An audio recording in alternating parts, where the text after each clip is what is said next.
Alexandra? Heads. Heads. Let's go. Not. Good one. That's tails. I Serve?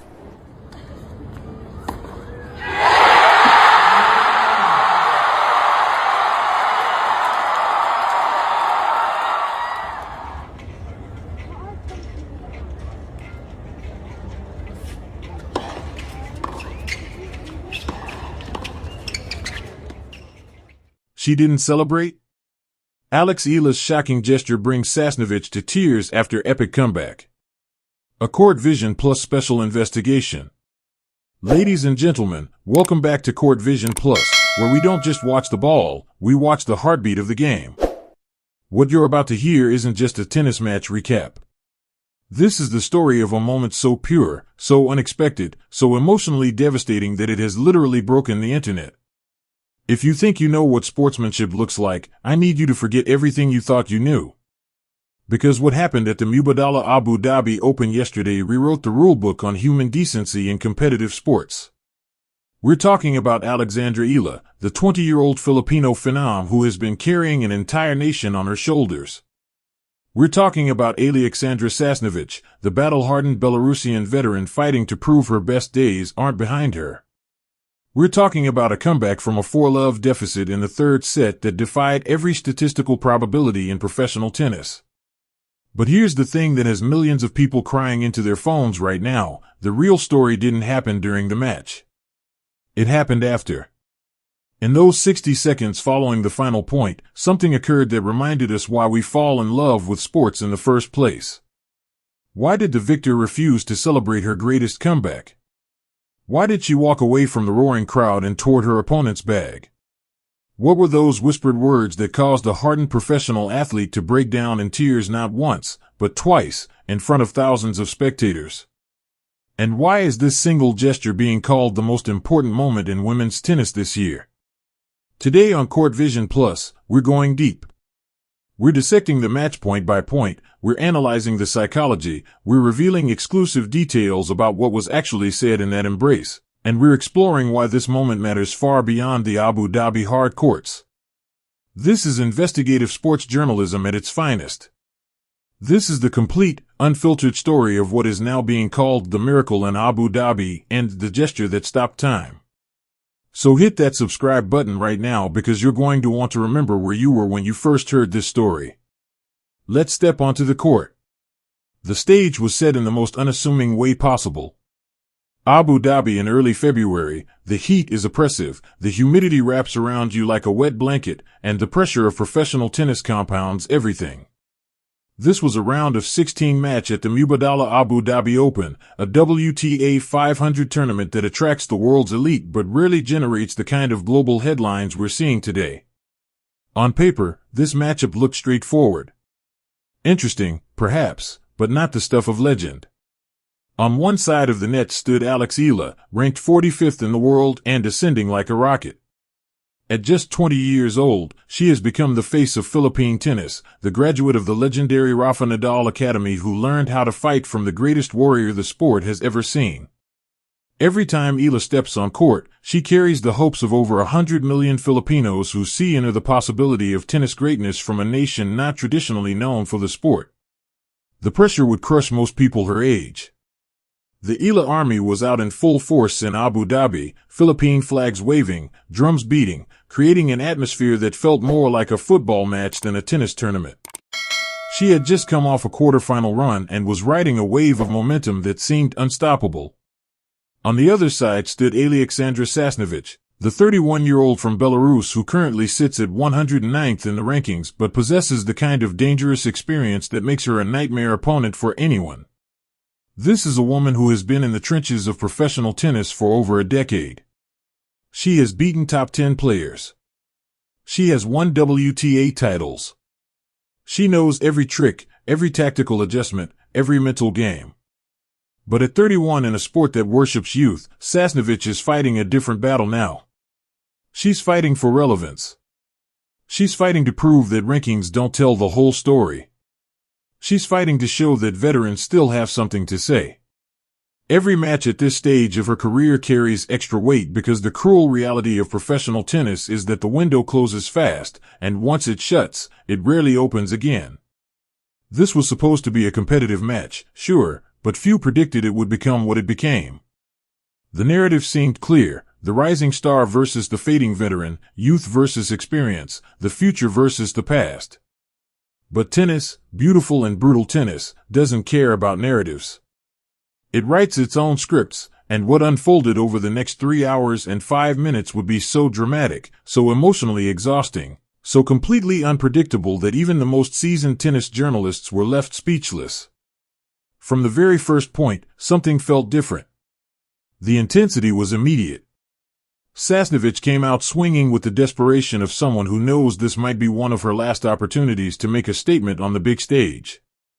Her game plan was clear and executed with surgical precision: attack Eala's second serve, use slice backhands to disrupt rhythm, and inject pace at every opportunity. It was textbook veteran tennis, and it was devastatingly effective. The first set was a masterclass in controlled aggression from the Belarusian. She dropped only 6 points on her serve in the entire set. 6. That's not just solid serving, that's complete domination. Her first serve percentage was hovering around 80%, and when she got her first serve in, Eala had virtually no chance. The backhands were landing inches from the lines, the drop shots were dying in the court, and the footwork was absolutely immaculate. Eala looked shell-shocked. The young Filipino seemed unable to find any rhythm, her usually reliable forehand misfiring, her movement a step slow. Sasnovich took the first set 6-2 in just 31 minutes. It was a statement. It was an announcement. This wasn't going to be easy. But here's what makes Alex Eala special, what separates her from the thousands of talented junior players who never make it at the professional level. She doesn't panic. You can see it in her eyes between points. There's a calmness there, a maturity that seems impossible for someone who only turned 20 a few months ago. This is the Rafa Nadal Academy DNA. This is what happens when you spend your formative years training in an environment where suffering is not just accepted but embraced, where mental toughness is drilled into you as thoroughly as your forehand technique. Nadal himself has said that talent is common but the ability to suffer through adversity is rare. Eala has that ability. The second set was a completely different match. Eala made tactical adjustments, started taking the ball earlier, began mixing in more aggressive first serves, and crucially, she stopped giving Sasnovich the same looks. The variety increased. Drop shots appeared. Angles opened up. The crowd, which had been nervously quiet during the first set demolition, began to stir. The Filipino flag started waving again. The energy shifted. Tennis is as much about momentum as it is about skill, and Eala was beginning to grab hold of it. Sasnovich, to her credit, didn't collapse. She continued to fight, continued to execute her game plan, but the unforced errors began creeping in. A backhand long here, a forehand wide there. Nothing catastrophic, but enough to give Eala openings. And when you give a player of Eala's caliber openings, she doesn't waste them. The second set went to Eala 6-4, and suddenly we had a match on our hands. 1 set apiece. Everything to play for. The stadium was buzzing. This was going the distance. The third set is where legends are born and where hearts are broken. This is the moment in a tennis match where physical conditioning matters, where mental fortitude is tested, where champions reveal themselves. For 17 minutes, it looked like Alexandra Sasnovich was about to announce to the world that she still belonged at this level. 4-love. Sasnovich raced to a 4-love lead in the deciding set. Do you understand how devastating that is? Do you comprehend the statistical improbability of coming back from 0-4 in a final set at the professional level? The data is brutal. In WTA history, the conversion rate for the player leading 4-love in a deciding set is well over 90%. Translation: if you're down 0-4 in the third, you're done. Pack your bags. Thank your team. Hit the practice courts and try again next week. Sasnovich was playing inspired tennis. She was painting lines like Picasso. Every ball she hit seemed to have a purpose, a destination, a killer instinct behind it. She was pumping her fist after winners, feeding off what little energy her section of the crowd could provide. She could see it. The quarterfinals. The upset. The headline. The proof that she still mattered. For love. 3 games away from victory. On the other side of the net, Eala looked exhausted. Her shoulders were heavy. The body language screamed defeat.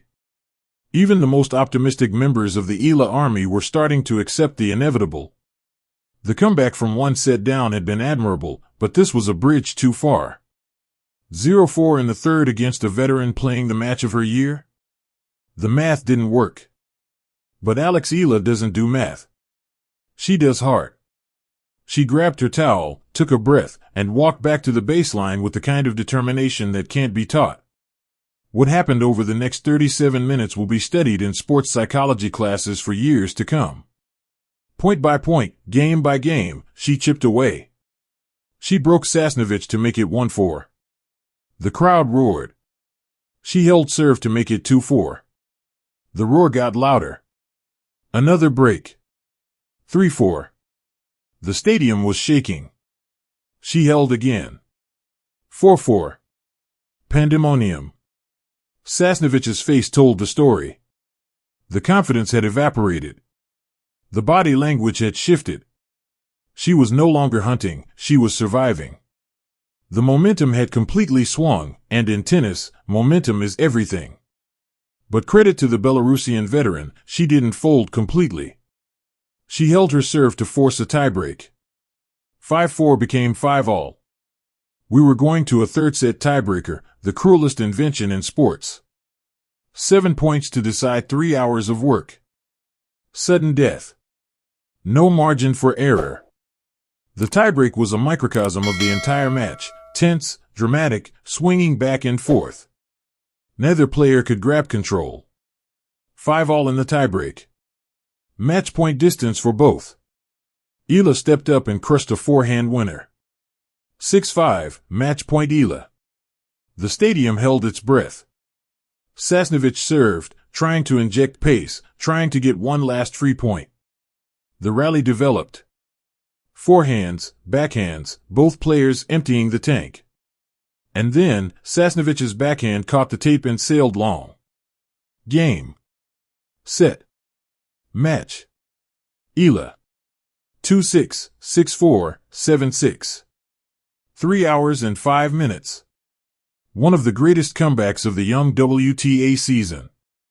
The kind of victory that defines a career, the kind of match you tell your grandchildren about. The crowd erupted like a volcano. The Filipino section was losing their minds, hugging strangers, crying, screaming, waving flags like they'd just won a World Cup. This is the moment every athlete dreams of. This is when you're supposed to drop to your knees and scream at the sky. This is when you do the victory lap, when you milk every second of adulation, when you let the emotion pour out after 3 hours of keeping it bottled up. Eala did none of those things. And this is where our story truly begins, where the match report ends and the legend starts. Watch the footage closely, because what happens next is so subtle, so easy to miss if you're not paying attention, that many people watching live didn't fully register it until they saw the replays. The umpire calls the score. The handshake at the net happens, brief, respectful, professional. Sasnovich is devastated. You can see it in every fiber of her being. She just blew a 4-love lead in the third set. She just lost a heartbreaker in a tiebreak after having the match on her racket.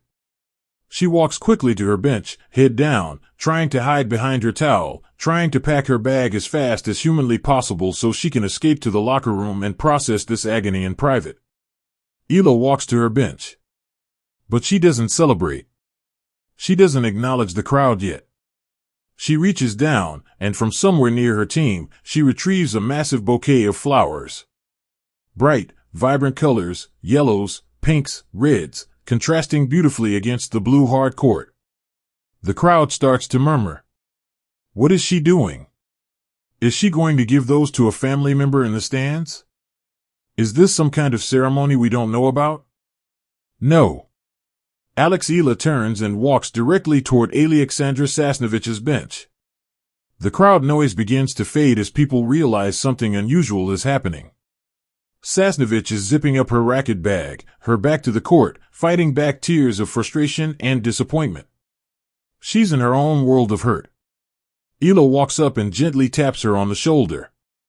Sasnovich turns, startled, her eyes red, confusion written all over her face. And then time stops. Eala doesn't just hand her the flowers.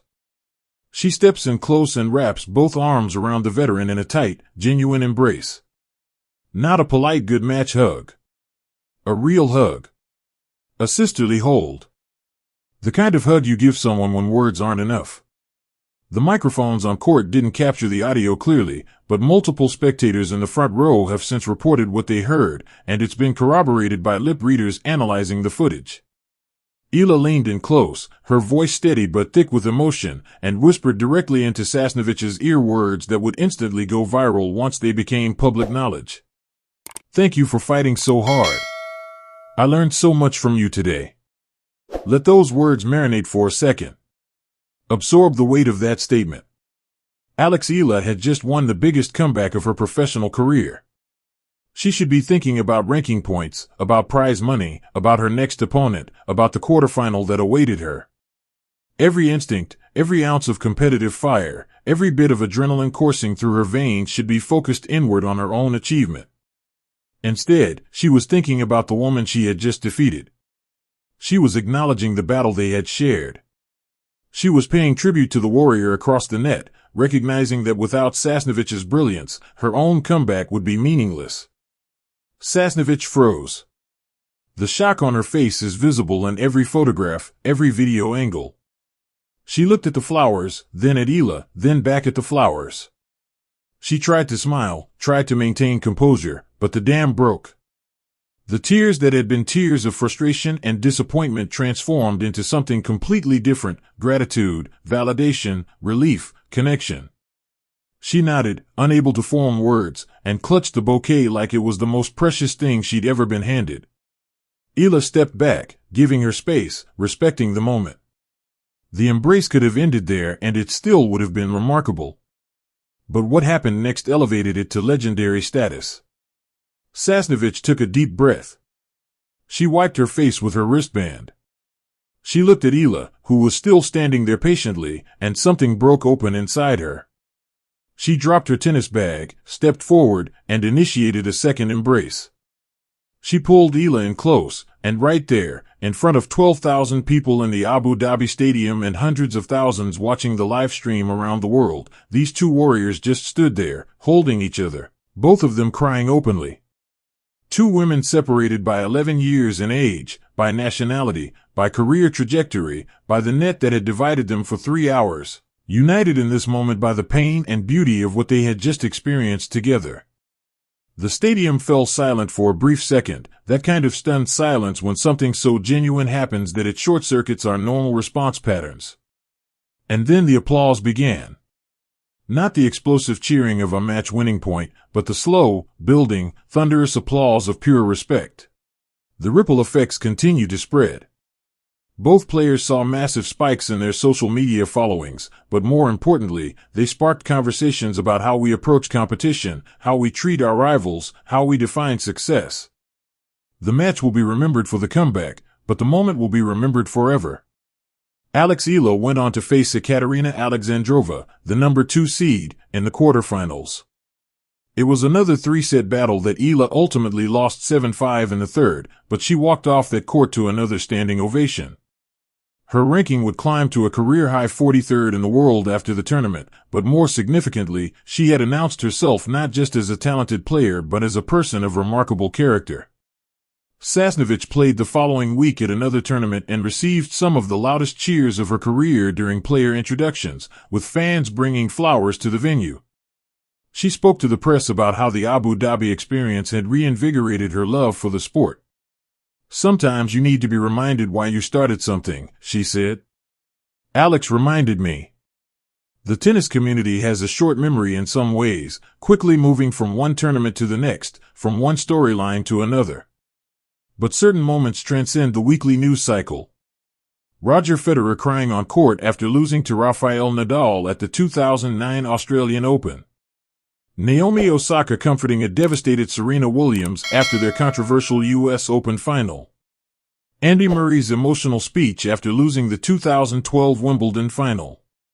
These moments stick because they reveal the humans beneath the athletes. The Eala Sasnovich embrace now belongs in that pantheon. It's a reminder that in a world that often feels fractured and hostile, that celebrates confrontation and rewards controversy, there's still room for grace. There's still space for recognizing that the person across the net is not your enemy but your partner in creating something meaningful. Sports are ultimately a metaphor for life's larger struggles. We compete, we fail, we succeed, we hurt, we heal, we try again. And in those rare moments when someone reaches across the divide, whether that divide is a tennis net or something much larger, to acknowledge our shared humanity, we remember why competition matters in the first place. It's not about destroying your opponent. It's about both of you reaching heights you couldn't reach alone. Alex Eala could have walked to center court, pumped her fist, and soaked in the adulation after her miraculous comeback. No one would have blamed her. She earned that moment. But she understood something deeper. She understood that the comeback only meant something because Alexandra Sasnovich had pushed her to the brink. She understood that great victories require great opposition. She understood that in honoring her opponent, she was honoring the battle itself. What are the flowers still doing now? According to sources close to Sasnovich, they've been preserved and currently sit in a place of honor in her home. She posted a photo of them a few days after the match with the caption, "Some flowers are worth keeping forever." So what do you think? Was this the greatest display of sportsmanship we've seen in 2026? Does this change how you think about competition? Have you ever experienced a moment where someone's kindness in victory or grace in defeat completely changed your perspective? I want to hear from you in the comments below because this is bigger than tennis. This is about how we treat each other when the stakes are highest. If this story moved you, if you believe the world needs more moments like this, hit that like button and help us spread this message to more people. And if you haven't already subscribed to Court Vision Plus, what are you waiting for? We're following Alex Eala's journey all the way to Grand Slam glory. We're tracking the inspiring resilience of veterans like Alexandra Sasnovich, and we're bringing you the stories that matter from the world of tennis. Hit that subscribe button and turn on notifications because you don't want to miss a single moment. Until next time, keep your eyes on the ball, but keep your heart in the game. This is Court Vision Plus, reminding you that sometimes the most important victories happen after the final point has been played. Just dug in, got it to 5-2, and then Sasnovich started to crumble on serve. Here we go then, tie break time.